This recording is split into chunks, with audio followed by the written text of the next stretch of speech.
Hey everyone, welcome to the channel, and today I happen to be in Vancouver with my friend Peter Levy. Model 3 Man, you'll know him as his channel. We're just going to do a little bit of an interview since he did something about me on his channel. I thought it was my turn to sit here in his wonderful studio and sit down and have a little chat well, with him. I had only good things to say about you, so let's return the favor here. Absolutely. First, I want to say thank you for the hospitality and all the friendship and everything that you guys have done for me here on the West Coast while we wait to do our West Coast to East Coast trip. It's been truly wonderful hanging out with you guys. I mean, I understand why so many people want to move out here. It's lovely. I mean, we have over a foot of snow at home right now, and nothing we out have here. 8 degrees and almost sunny.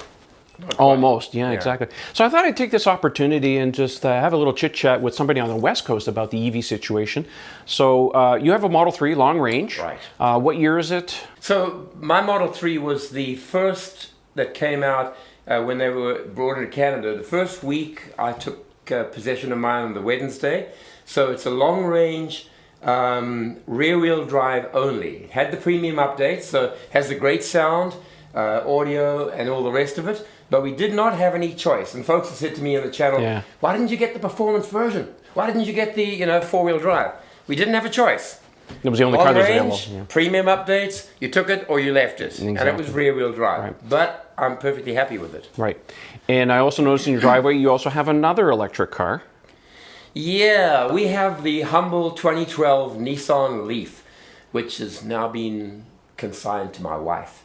Of course, the big problem with that, as you know, is that the batteries, there was a lot of degeneration that happened. Sorry, there was a lot of degrading of the battery capacity, and currently it's less than 80%. But Janine does short trips, but that is what got me fired on EVs. Not hybrids, just pure EVs. And that Leaf was everything to us. It's very sad the way that I look down on it now, and I don't look down on it, but I don't want to drive it. Because the experience of driving a Tesla is, it spoils you for life. So Nissan Leaf came first, 2012, and then in early 2018 or June, we took possession of the Tesla. Right. And what's your experience been with the Tesla so far? Best car I've ever had. I say the same thing. Telling people it's the best car I've had.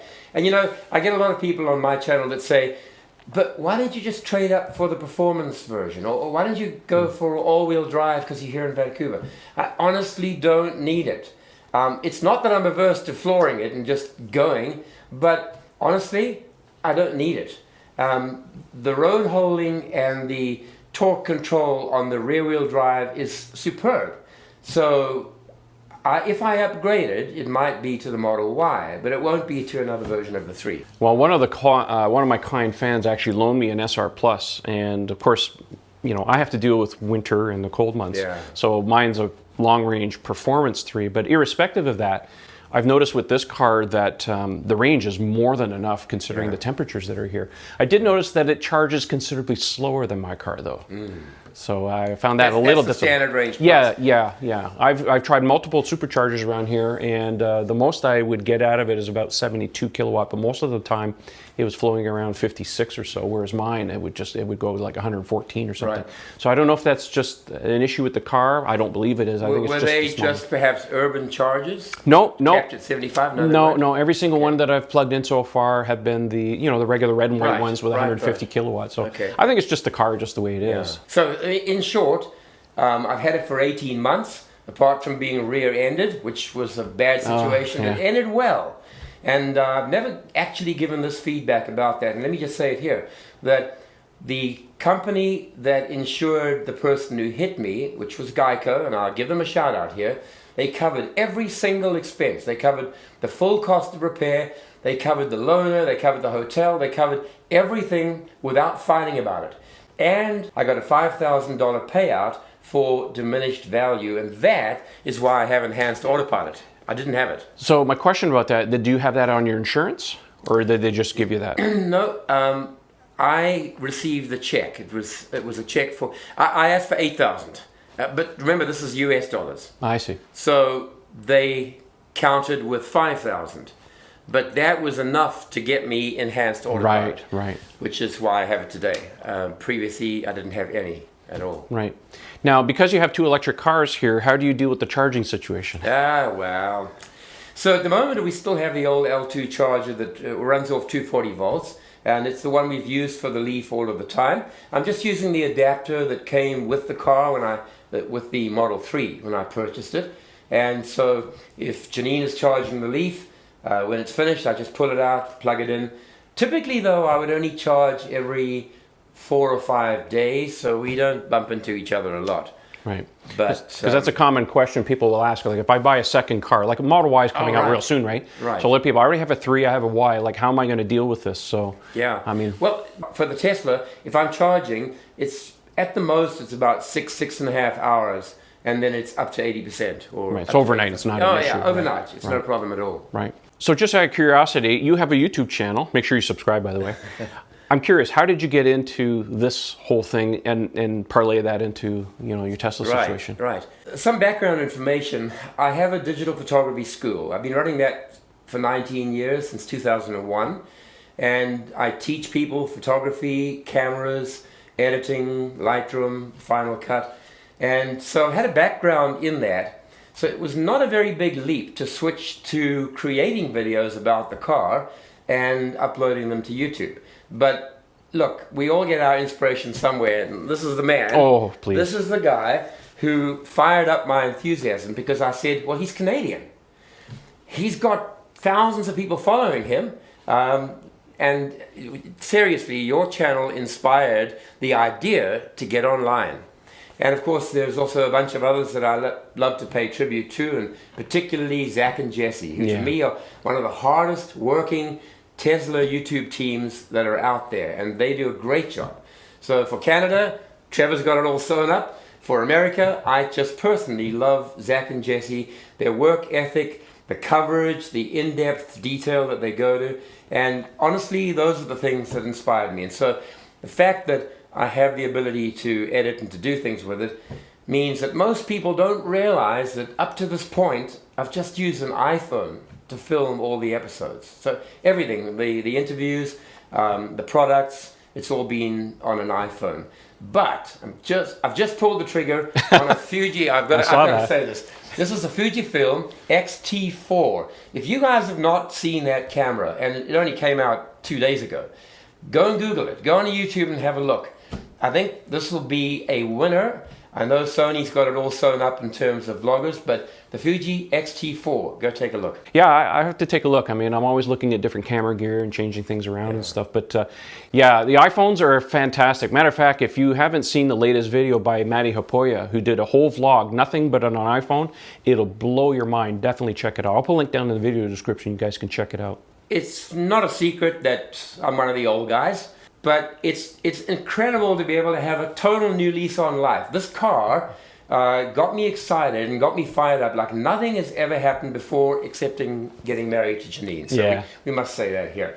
But just getting the car literally changes your life. It changes your attitude to driving. It changes your attitude to technology. And the wonderful convergence between iPhone, iPad, touchscreen, and the car, it's almost seamless. You get in the car and it's just a big giant iPad. It's not hard to control. I've always loved technology. I've always liked video and all the rest of it. So at the age of 65, at retirement age, I've started a second career. And I'm going to be going as long as Tesla keeps putting out great cars and as long as there's a need for explanations and elaboration. I'm going to keep on doing what I'm doing at the moment. So I happen to notice that you have some musical instruments behind you. I'll take that as a hobby of yours. Yeah, this is my favorite guitar. It's an Ovation Adamus, signed by the venerable James Taylor, as well as probably the best lead guitarist Phil Keaggy, who many people haven't heard of, but you can Google him. You can see on one of my uploads I actually played some clips from them. I love bass, but most of the time you can't play bass on your own. So the acoustic guitar gets the most work, but I love music. Little story. I've been married to Janine for 38, 39 years, and the way I met her was to interview her for our band. Back in the days when I was young and had a band, it was an all-boy band, all guys, and we broke the rules, and we looked around for a keyboard player. Janine met the bill. So basically, I've been in music my whole life, And other hobbies include scuba diving. I don't think a lot of people know, at least from my viewership and stuff, that music is also a hobby of mine as well. I play keyboards in a couple of different cover bands and stuff. Maybe I'll let you guys see the videos one day. So let's do a virtual collaboration. I'll send you the bed tracks and you can have some keyboards. That's a great idea. I'll make that happen. So I want to ask you about your newly renovated studio. I mean, I've been watching some of your videos and stuff, and I saw a distinct change just recently. And actually being here in this space actually very much inspires me to do something similar to my place. But I want to know about what you've done to this particular environment. Right. I was literally shamed into doing it. My daughter and my wife were horrified at the conditions in which I would record the videos. So my daughter is into interior design, so she drew up the plans. She spec'd every single one of these IKEA cupboards. I did upload an episode on the new studio.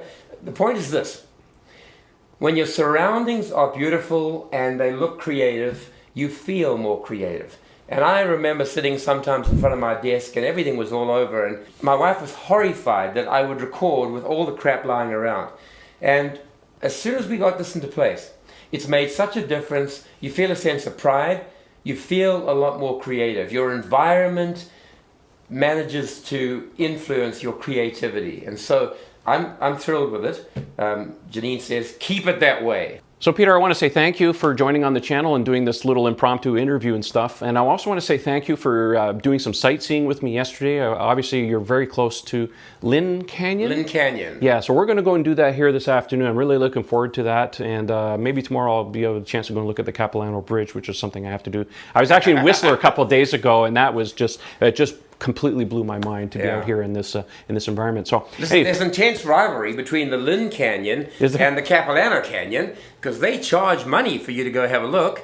And we've got much more extensive backwoods and trails. So I just want to give everybody a closer, in case you haven't seen the video and stuff, that the tentative date for our new cross-Canada trip, I should say, is on Wednesday of this week, starting at 9 a.m. sharp at the Tsawwassen Supercharger. But we're going to go and dip our feet down in the ocean, and we have a hard departure time of approximately 10 a.m. So hopefully you guys will follow along. And if you haven't seen this video, or you see it at the end of the trip, well, you understand why I can't exactly upload necessarily on our trip. So hopefully everything will work out. But anyways, I want to say thank you, Peter, for being such a wonderful host and taking me into your house and letting me use this wonderful studio. Hopefully, if you guys see any changes on my channel as far as the studio is concerned, this is the man you have to thank. So anyways, that's it for today. Thanks for watching, and don't forget to like, share, and subscribe, and we'll talk to you next time. Thanks for watching, guys.